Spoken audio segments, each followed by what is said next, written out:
All right, this is the key one, the demographic change, the factors for Muslims, the growth. There are 5 factors that affect the Muslims' growth.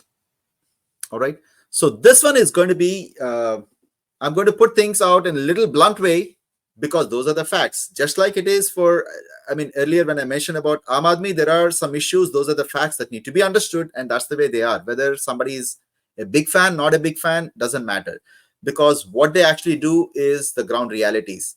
Same with the Andhra Pradesh that I mentioned. This is something which some of you may or may not like it, but these are the facts the way they are. Now, the factors that affect the Muslim growth, there are 5 of them. There's a higher fertility rates. There is immigration of unknown number, because a lot of people immigrate from these border areas. We only have an estimation of that number, but really we don't know how many are really immigrating.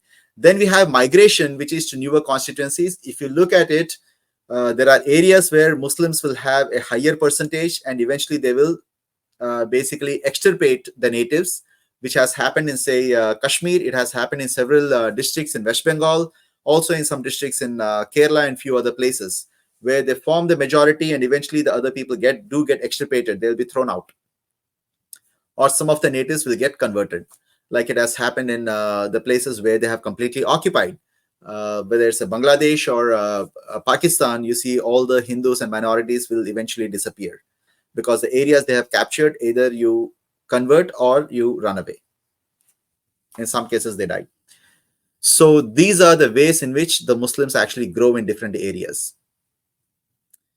This is a fact. I mean, any one of these, I don't know if anyone can even disagree with it. There is a high fertility growth rate. Immigration, we know they just come in numbers. Migration, once they form sufficient group, then they actually migrate to different areas where they don't have much population, because in general, Muslims, they inherently know they're very safe in every part of the world.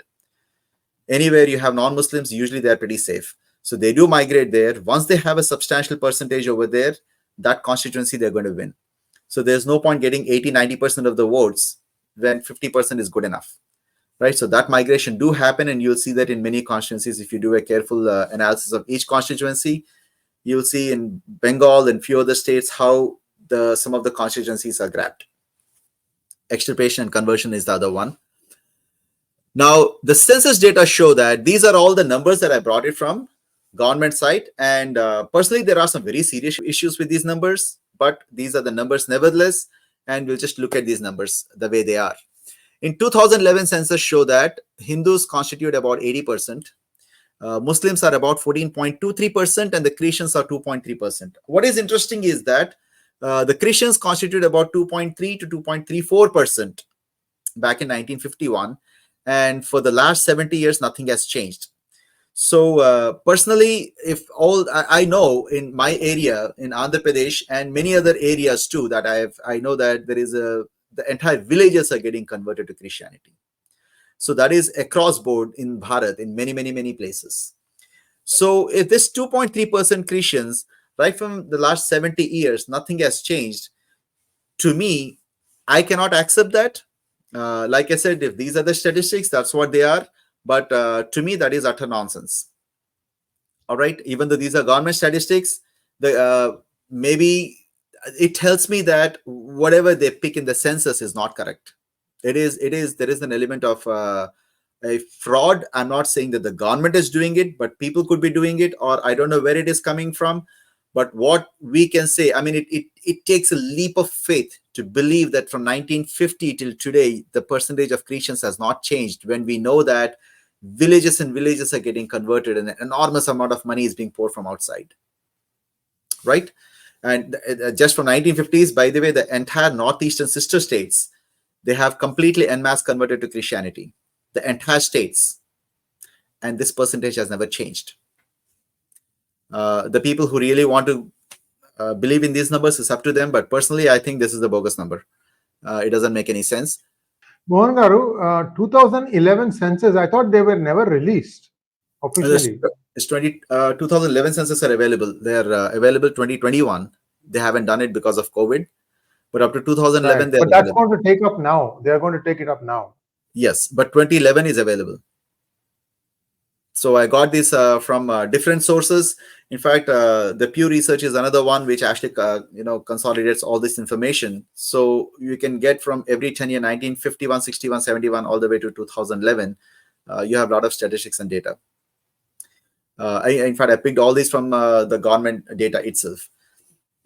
But this is very consistent. So like I said, so there is, I'm not saying it's a fraud, but what I'm saying is it is definitely incorrect. However, it is a fraud, sir. it. Many Christians who happen to be in scheduled caste or scheduled tribe, they are still maintaining that. It's possible, for but I'm saying reservation once these purposes. numbers are questioned, once these are questionable, so are many other numbers, right? I'm just, I'm not too sure about the Muslim numbers either, because actually those are also divided into various so-called castes. In fact, they actually have the castes which are more hardly, very strongly demarcated compared to the many of the Hindus. So some of these are definitely questionable in my opinion, especially given that this seems completely outrageous that it's just 2.3% throughout for the last 70 years, when we know for a fact that entire Northeast has changed the religion and there's substantial conversions that are happening. But whatever be the case, these are the numbers. I don't trust them. There is a problem with it. There is definitely an issue, whether it is a fraud or somebody didn't report it correctly. However you want to look at it, whatever the reason, but this number doesn't seem right. And it seems pretty obvious to me it isn't right. But anyway, let's move to the illegal immigrants. I'm going to talk about the fertility rates. These 5 categories, we'll cover a couple of them. Higher fertility rates. So reading the fertility rates. Now, for example, someone says Hindus, there are 2 per woman is a fertility rate. Muslims have a 2.5 children per woman. Now, many will tell you that these numbers are like hardly any apart, right? They seem very small. Like 2 and 2.5 don't seem that big in fertility rates. But if you think about it, right, this is actually 25% faster. If somebody has 2 children and somebody has 2.5, that means 20 will become 20, and here 20 becomes 25 children. That is a 25% faster growth rate. So this number is very deceptive because the fertility rates are basically very teeny numbers, but has a very long-lasting impact in percentages, something we have to keep in mind. When you talk about fertility rates, obviously they can't be giving children to like hundreds and thousands, right? I mean, the numbers are going to look very small, but these small numbers, if you look at the actual gap, they translate to a very large percentage. So this number is close to what it is presented today in 2021, is 2 and 2.5. We can see that the growth over the Hindus here, if you look at these numbers, is 25% faster. We have some examples that I'm going to go over this later. Like for Assam, if you have, say, 35%, right? And if you put this growth factor of 25% faster, by 2031, it will be about 37.5% or something. And same with this one, it will be 35%. But we are going to go over these numbers later on, how we do this math. Now, illegal immigration.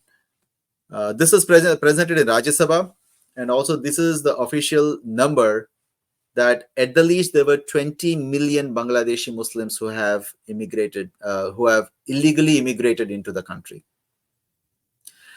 So this is a substantial number. So when you add to this fertility rate, when you have it 25%, this is the official number. Official number is at about 2. Actually, the current by 2021 and later, the Hindu population is actually shrinking. It comes to around 1.8 or 9 per women. The average is at 2.1, just replacement rate, and for Muslim it is 2.4 or something. But I just put these convenient numbers, 2 and 2.5. That actually translates to 25% faster growth rate, as you see. But it's very deceptive to see such a small number. Now, the other thing that can affect is the immigration. When you have 20 million, you add that number and again have a similar math. You see it's a multiplying effect to the existing number. You added more number, and then you do this math and you'll see how it is a multiplying effect. And it is not by any means is a small number. When this is told by the government, that is as a smaller number as they can actually claim. It is likely that the numbers are bigger because not everybody can come into the purview of the government. So 20 million is a number that we know. It could be much higher. It is the same anywhere in the world, even in America. The illegal immigrants, the number claimed, the real number could be much bigger than the number claimed by the government. It is the same thing here. 20 million is what we know. Then came the migration. If you look at it, I talked about the migration part here, right? When they migrate to newer constituencies, so that can change the demographics locally, and that will flip a seat. So number of seats that are going to BJP or against BJP, because none of the Muslims actually vote for BJP. Very small fraction do. So they are going to flip these many other seats by migrating to a different place. If you look at it, they have migrated. About West Bengal still has 5.7 million people. That is 5% of West Bengal is illegal immigrants. And about 15% of Assam is illegal immigrants. And in many cases, if they have their own methods of, it is believed that they have their own methods of getting the voter IDs and how things are run there, this can potentially change and flip the whole constituency. Because this is a substantial number, the 5%, 15%, the small states. And add to it the fertility rate, immigration, and the migration. You have to take into account all these three factors to understand how this entire country can be flipped. And then extirpation. Once you hit like 70, 80%, like in say Kashmir, right? Then the rest of them will be extirpated and thrown out very rapidly, right? When the time is appropriate, everybody will get flushed out. So which means that entire area will be gone. The conversion is, again, they have their own means of conversions. So when you take, these are the 5 factors, there is a serious issue that people have to look into, because all of these things can very quickly change the constituencies. It might seem like there is nothing for a while, and then suddenly things will start flipping very rapidly, right? Now we'll just do a little more math on that and understand the demographic change. These are from all the government sources and United Nations, and majority are from our government, the ministry that I mentioned earlier, Ministry of Statistics, Ministry of the Family and Welfare, and things like that. So these are very official statistics. These are official numbers. These are not some guy that doing their own research. These are real numbers that are presented by the government and from the government sites, also corroborated with many other sources that I have seen which use the same statistics. Like the Pew Research does it. United Nations also has its own statistics, but many of those sites also use the same statistics from the same census data, same government data. So these are basically the official data, the real numbers. We see that the population, so some of the concerns that I have personally, right? So the population growth you see was the overall, the population 51 to 61, and for the next 6 decades, 2011 to 21 obviously hasn't come, because 21 census isn't done, so you won't know what happened in that gap, right? So in that sense, so now I see, Sree, when you said 2011 census hasn't come, I meant this segment. So you probably meant the one in 2021, which gives the story of this last decade. That hasn't come. Right. But this, when you said 2011, we have the numbers for that from 2001 to 11. We know what happened till then. Now, if you look at it, overall percentage growth is 21%, 24, 24, 23, 21, 17. This is how our Indian population has grown, going from about 400 million all the way to 1.5 billion. And all these numbers are going to corroborate to that. This comes to around 1.2 or 3 billion. So we see the Hindu population, which is very close to the overall population because we have a higher percentage. This is the Muslim population. This seems very, look at it, if it looks like a very small number, but actually the difference is about 12.76. There's a higher percentage growth of Muslims compared to the Hindus, right? Which consequently translates to the Muslim percentage. These are the official numbers. Once again, these are the official numbers. If the numbers were to go by, then of what the census data and all of them say, officially the Christian population has never increased either. They were at 2.3, it's still at 2.3. But within that framework of what numbers are presented, I know there is a problem with those numbers, but within that framework, I'm just going with these numbers and saying, if this population is 9.8 to 14.3, the fertility rates are given to be 5.9 in 51-61, and the decade after also 5.9 children per woman. coming down to about 2.6 today. It appears that whether women gave birth to 3 times more children, they gave 6 children per woman, or about 3 children per woman, the population grew at about, give or take, the same rate. So whether it's a 4 children, in this case, if you look at it, 4 children or 6 children, the population grew at about the same rate. So to me, these numbers don't talk to each other. There is something fundamentally wrong in these fertility rates and their correlation with the population growth. There's little more we need to understand. Some of these are, I think they're basically nonsense. These don't talk to each other.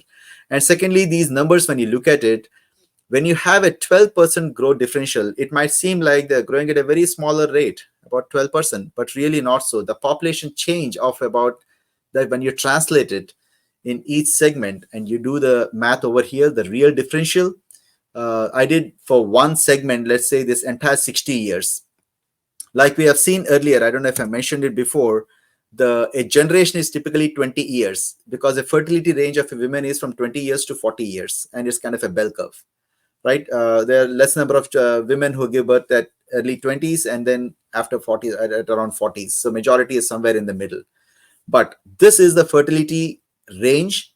So that is like one generation. We can take this as one segment. Now, I just said this 60 years can be divided into 3 such segments. So we can do the math on each segment as if they have all the children that goes to the segment 2. The segment 2, let's say 9.8%.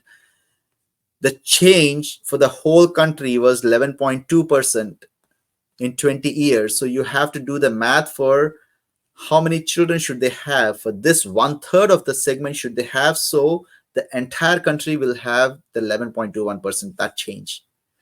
The way you do that is the growth over Hindus, 9.8%, let us say it's 1 plus an X percent. It's like a small fraction change. So if you do this, the number has to be 14.23 over the 60 years. So the growth, the fertility is about 52.7% faster on an average. You can do the same with each segment every decade, or you can do it segment-wise, 20-year generation-wise, and see how this 9.8 goes to 11.21 and 12.61. But it's a very basic math. You can run this math and you will see a little variation because it's 12%. There's a little dip. But it's a similar math. I did an average over all the 60 years. If you look at it, the growth rate is about 52. The Muslims should have a 52.7% faster growth rate compared to Hindus to actually accomplish that change in the percentage, assuming all these numbers are even correct. This 9.8% and this 14.23 of today, if that is correct, then this is how much faster they need to grow. Now they say the fertility rate is 3.3 and Muslim is 4.4. They have consistently, these are mentioned in practically all the major newspapers, and they say it has completely narrowed down, 2.1 to 2.6. It's completely narrowed down. Almost all the newspapers have mentioned this as if they were advertising it. That is what made me think on really what has really happened here. Then I realized 2.1 to 2.6 is really 25%, as we have seen before, right? Now 3.3 to 4.4 is 1.1 divided by 3.3. It's actually 30% faster. So they claim there's 30% faster. Now it's 25% faster. You see all these numbers, but they have to be 50% faster to reflect to these numbers.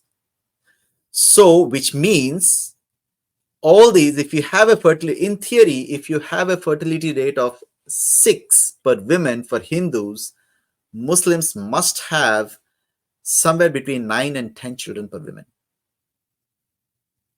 If that doesn't have that, then these numbers don't make any sense. Same works over here. The current percentage is about 8%. Let us say that over all the decades, if you look at it, this is the net change. If you see the difference of whatever change that has happened here, this 0.5 doesn't justify it. It has to be, if this is 2.1, this number has to be close to like more than 3 point something.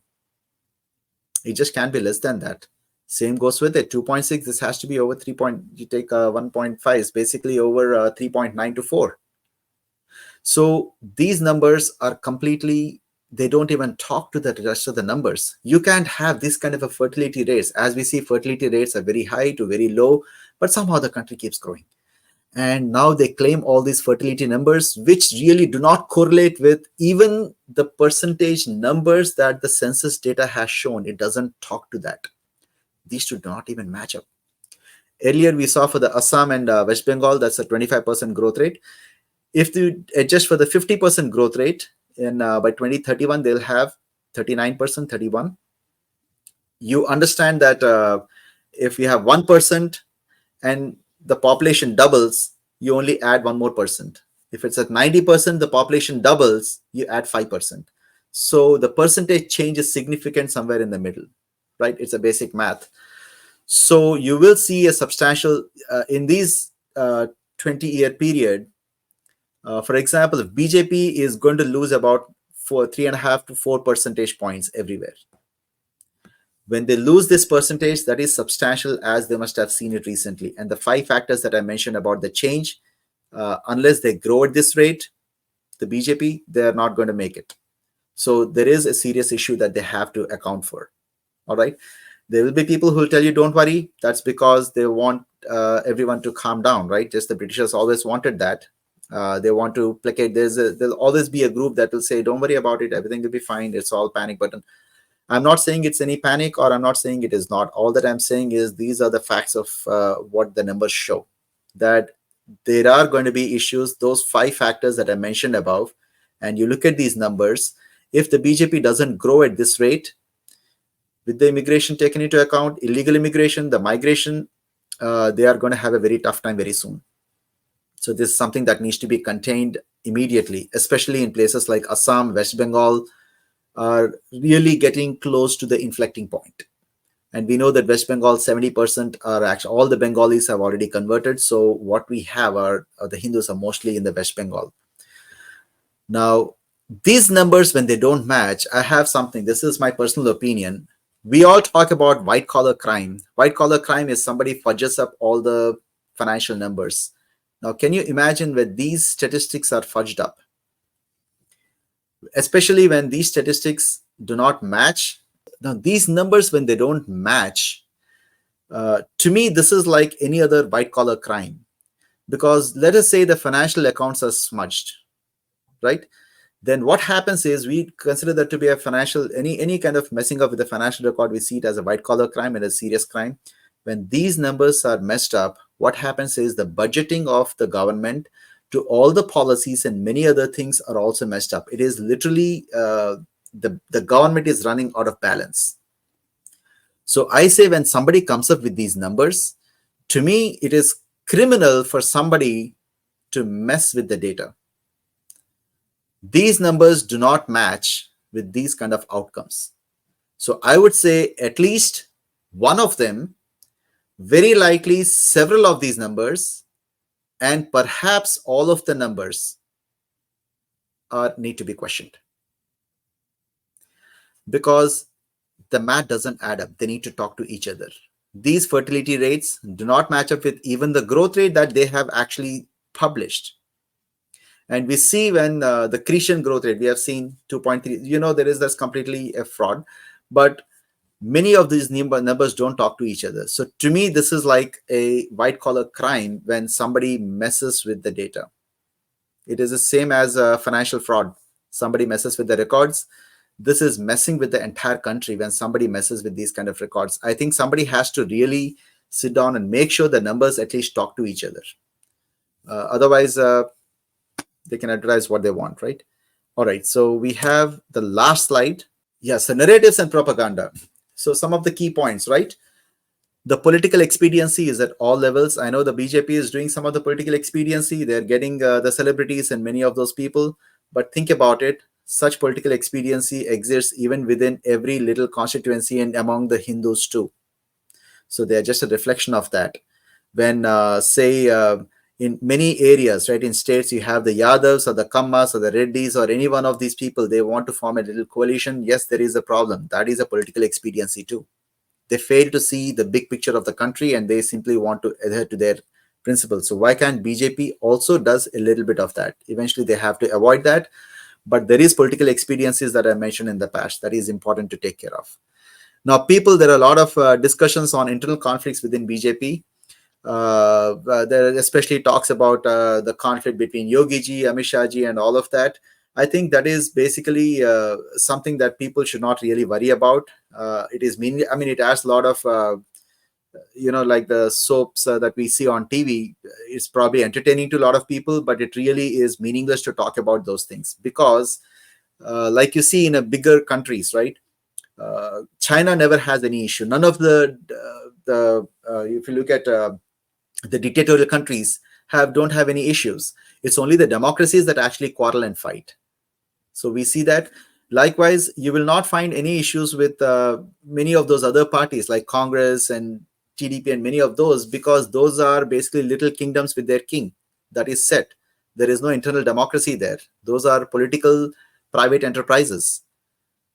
So, of course, they won't have an issue. Will BJP have any internal conflicts? Yes, it will appear to have something because it has an internal democracy. Yes, there's going to be a little bit of power struggles. I'm not saying anything is happening, but I'm just saying if something like that happens, it's entirely domestic and internal to the BJP party, something that people should not really sit and create a bigger rift and make it bigger than they are. It is almost like China talking about democracy as if the country is splitting into pieces, right?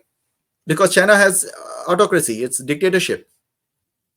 So they won't have conflicts. Can you imagine a Chinese person from China reporting about, say, Bharat and America and saying, you see how these people are quarreling among themselves and soon they are going to kill each other and destroy each other? No, they won't kill and destroy each other. In fact, this is democracy. And democracies, those things happen, but that makes it stronger. Same goes with what people call it as an internal conflicts within the BJP.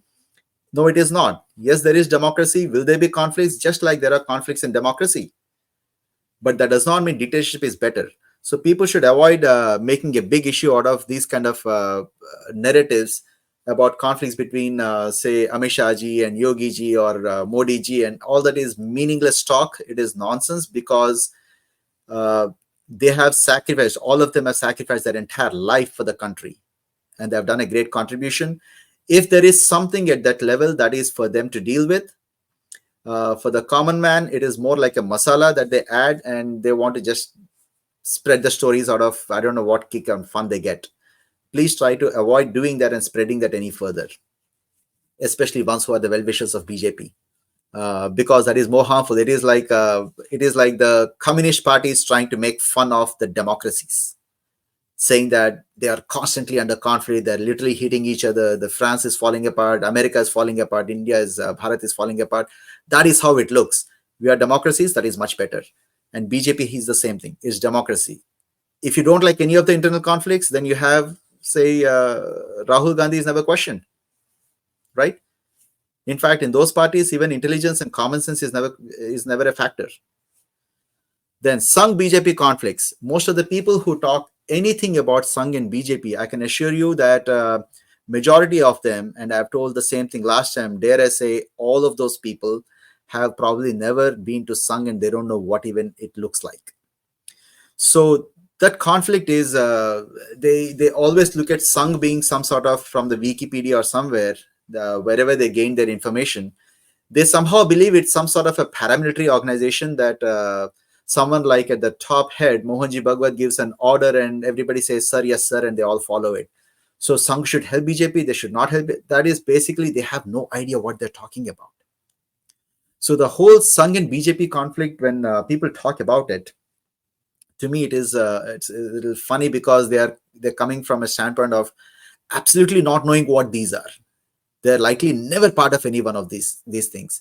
So if you genuinely are interested in BJP, if you're genuinely interested in our progress, I can tell you in Sangha Parivar, all the Sangha organizations, everyone have a common vision of understanding and making a progress, the civilizational ethos and making progress of our country. All of them have it.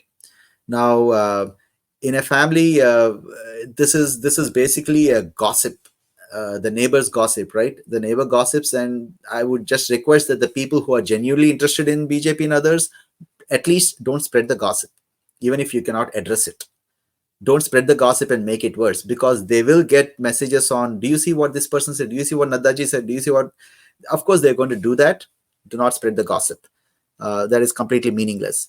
Then Yogi ji versus Modi ji. This is another almost you know, in the past we used to have these afternoon serials, right, that everybody used to sit and watch at home, like 𝗓𝙗 𝗐𝗑𝘁 𝗏𝗓𝗍, something like that in those days. So Yogi Ji, this is another soap opera that people just want to keep on talking about these things. And I've come across many groups where they say the Modi Ji's time is done, we need Yogi Ji, he is no good. See, the problem is, first of all of these leaders are phenomenal leaders. They have sacrificed their entire life and they have done a fantastic job. To actually sit at a chair and just question on, oh, this is no good, somebody else needs to be changed, that is, to me, that is very juvenile. They're talking like little children. I can tell you that, see, Modi Ji was a pracharak in Sangh. He already has one step in a sainthood, right? He's actually one step, he is ready to take Diksha and walk away. That is the kind of people who become pracharak. To question him, I would say people are not going to be happy with, the opposition are not happy with it, but they are able to push some of our own people into believing and making them feel that he's not good enough and Yogi Ji is going to come and fix something else. I can assure you that for all of those people, they will be unhappy with Yogi Ji as well, because things have to be done in a proper order. It is not somebody's whim and wish that they do it. Things have to be done for the country in a very systematic order, which means Modi Ji will do a certain order and Yogi Ji will also follow very similar ways. What can be accomplished in UP may not be accomplished in the whole country. And so you understand that. I can tell you that is a group that even if you put Sri Rama over there, they are going to be very unhappy. And they will say, Arey, Sri Rama to us yug ka tha, this is of no use. And you can push Sri Krishna and you'll say that was towards the end of Kali Yuga. This Kali Yuga requires somebody better. This is a problem with picking, Abhay, Yogi Ji's time is done, let us go with Modi Ji's time is done. So this is how that narratives are built. And people who keep saying, let us change, Modi Ji hatao, Yogi Ji leke aao, kind of nonsense, they're basically, they have lost their common sense, because that is not how things work. I can tell you all of those people will be unhappy with Yogi Ji as well. And as guaranteed, they'll also be unhappy with Sri Rama. If he were to come down on earth and become the king, become a prime minister, they will be unhappy. Arey, isko hatao, this is from some Treta Yuga. Even if Sri Krishna comes down, they'll be unhappy, because they have their own agenda and they think somehow the whole country has to run in that particular sequence, right? Now, Hinduism, Bharat doomsday. Remember, what the people are doing is, there are times in our history where we were at the verge of victory, we were guaranteed to win, but the way the propaganda is run, we have actually given up and lost. That is what is happening when people talk about Sangh BJP conflicts, Yogi Ji, Modi Ji. They are literally creating those conflicts. Many of them are creating and doing the propaganda, and very well-meaning Hindus are actually falling prey to it and spreading it further. Please stop doing that. Hemachandra Vikramaditya, he almost won the war. The accidental arrow hits his eye and everybody thinks we have actually lost. They are convinced that they have lost the war, and therefore they surrender, and that's how Akbar becomes the emperor. Otherwise, that would have been the end of Mughal Empire, right? Then 1857, First War of Independence. Do you know that in 1961, after the First War of Independence was done, the number of soldiers, British soldiers, were about 60,000.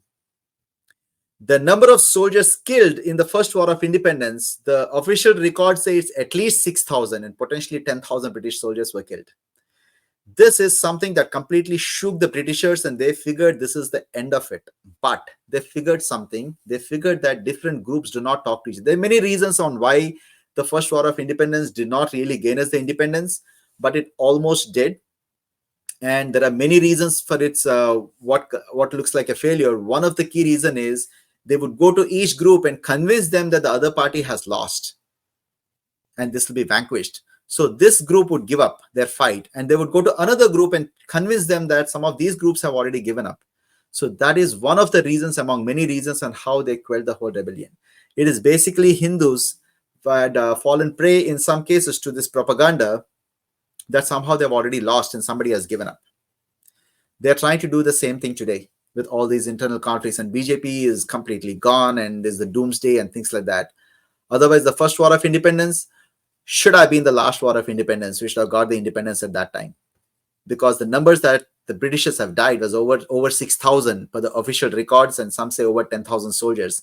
And there weren't that many in the country. That would have been the end of it. Now, there is no action for the Hindus. A lot of Hindus complain the BJP didn't do much action. The party follows the order of priority. For example, you can simply make any changes in the country, free the temples, but change the textbooks, and there's so many other wish lists that people have. No, it has to be done in a certain order, because without fixing the finances and without fixing other aspects, we are not making any progress, because other countries will put in their money and they're going to destroy the country. So it has to be done in a very methodical and systematic order. I know people want the 5th and 10th floor to be done immediately because they want to go and live there, but without having the basement, the foundation, you're not going to get your 5th floor. And that's the nature of things. And it doesn't matter whether it's Yogi Ji or somebody else. Even if Sri Rama comes down, he has to do it in a certain order, right?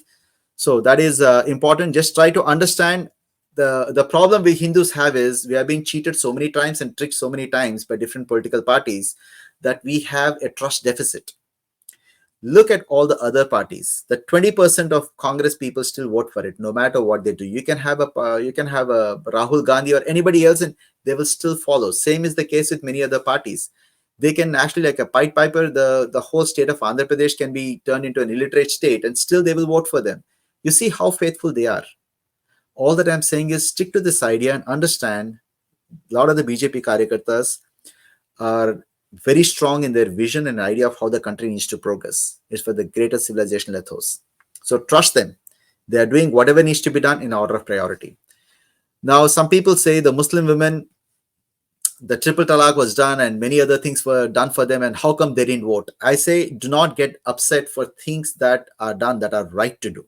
That is the correct way of doing it. Like, for example, when America removed slavery, that is the right thing to do. The slavery is terrible. They should not be doing it because they get votes that they're going to win, or none of those reasons. It has to be done because that is the right thing to do. Same goes here. If people have to understand that some of the things that are done, it is not doing it for a Muslim women, it is not doing it for some Muslim people or a Christian. Don't look at it that way. If something is done for appeasement, that's a different story. But some of these actions, you have to understand they too suffer, and this is the right thing to do. It has nothing to do with the votes. Even if they don't give a single vote, this is the right thing to do for our country, because within our country, you cannot have this kind of the triple talaqs and all of those things. This has to be fixed. Just like America decided my country cannot have slavery. It doesn't matter whether you get the votes or not. This is actions like that. And why will they not vote? Imagine like the Stockholm syndrome, right? For African Americans, after centuries of slavery, it took over 100 years, and they still are not completely free of that mindset. It requires a lot of effort to make sure they can be adjusted back and they can be self-confident and be successful. And that is very, very important. Same goes here. Just because they didn't vote doesn't mean you don't do anything, right? So you should stop such kind of a talk. Things need to be done because they are right. If you honestly believe, ask your heart, is this right? This is the right thing to do, and that needs to be done for the progress of the country. And no, they're not going to vote because they too are coming out of a Stockholm syndrome. This is how their culture is. They grew up that way. They require a lot more help. Now, there are two attacks that people have. The people try to subdue any depressed people, and they try to instigate any aggressive people. Within the pro BJP or pro dharmic civilizational ethos people, there will be milder people after 2024 elections. Any milder, the people are going to depression. There will be people who will push them further into depression. They'll say, "Ye khatam ho gaya. This is the end of it. End of story. The doomsday. Might as well forget about it." And anyone who is aggressive, they're going to instigate them against. It's all because of Modi ji, Yogi ji, and this person is bad, Nadda ji, and they're going to point at different angles and they will generate narratives. So be very careful with that. These two are known attacks. That is how they did in 1957. Anyone who's aggressive, they're going to direct them incorrectly. Anyone who's depressed, who's prone to being, depressed, if they feel sad, they will subdue them and say, "Hey, this is all over. This is the end of it. You better give up." And anyone who's aggressive, they will try to instigate them against their own people, which a lot of people are faithfully doing it, targeting Modi ji, Yogi ji, and everybody else, say Amit Shah ji. And see, the thing is, they're essentially attacking their own people, right? This is one of the things they do. So I'll end this with, it's a civilizational ethos. We are the oldest civilization. It's the last ancient civilization. and we had 1,000 years of destruction. So yes, there will be a lot of communities that behave on self-preservation. Why do they cling so tightly to their kings or the political parties? Is a self-preservation mechanism. It's because that is how we have survived this 1,000 years of battle, because we have a very faithful allegiance towards your political parties and towards your king. That is how we survived.